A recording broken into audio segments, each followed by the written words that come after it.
Ja jūs interesē, vai binary cent brokeris ir drošs, tad jūs esat nonācis īstajā vietā. Šajā videoklipā es jums pastāstīšu par to, vai ir droši ieguldīt ar šo brokeri un uz ko vajadzētu pievērst uzmanību, pirms atverat demo kontu. Pārējām pie lietas būtības. Binary cent nav valdības licences, jo tas darbojas tikai valstīs, kurās šāds certifikāts nav nepieciešams. Binary cent ir ļoti populārs brokeris, kuram ir ļoti bagātīgs piedāvājums un lieliski analītiskie rīki.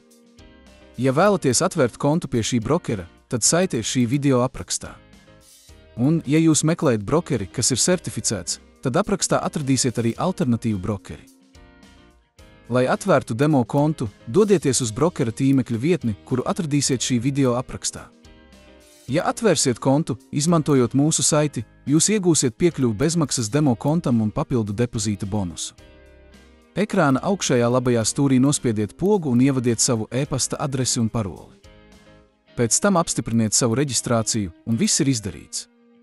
Pēc brīža jūs tiksiet pārcelts uz tirdzniecības platformu, kur bez riska varēsiet pārbaudīt savas stratēģijas.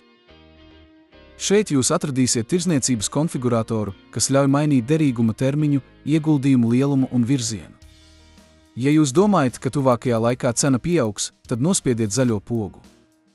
Un, ja jūs domājat, ka cena samazināsies, nospiediet sarkano pogu. Lai palielinātu savu ieguldījumu efektivitāti, varat izveidot savu stratēģiju, pamatojoties uz platformā pieejamajiem rādītājiem. Šeit jūs varat izvēlēties no daudziem pieejamajiem rādītājiem, kurus varat neierobežoti konfigurēt. Pirms veicat savu pirmo depozītu, es iesaku pārbaudīt stratēģiju demo kontā. Lai veiktu savu pirmo iemaksu, vienkārši noklikšķiniet šeit un pēc tam izvēlieties vienu no pieejamajām iemaksu metodēm. Jūs varat veikt depozītu, izmantojot tiešsaistes makus, kriptovalūtas un kredītkartes. Atkarībā no tā, kurā valstī dzīvojat, maksājuma metodes var atšķirties. Lai izņemtu savu iemaksu, jums būs nepieciešams pārbaudīt savu kontu. Jums būs jāapstiprina sava identitāte un dzīvesvietas adrese.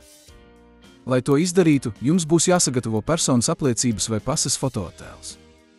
Pārbaude ir nepieciešama, jo brokerim ir jāievēro nelikumīgi iegūtu līdzekļu legalizācijas novēršanas noteikumi. Ceru, ka šis videoklips jums ir noderīgs.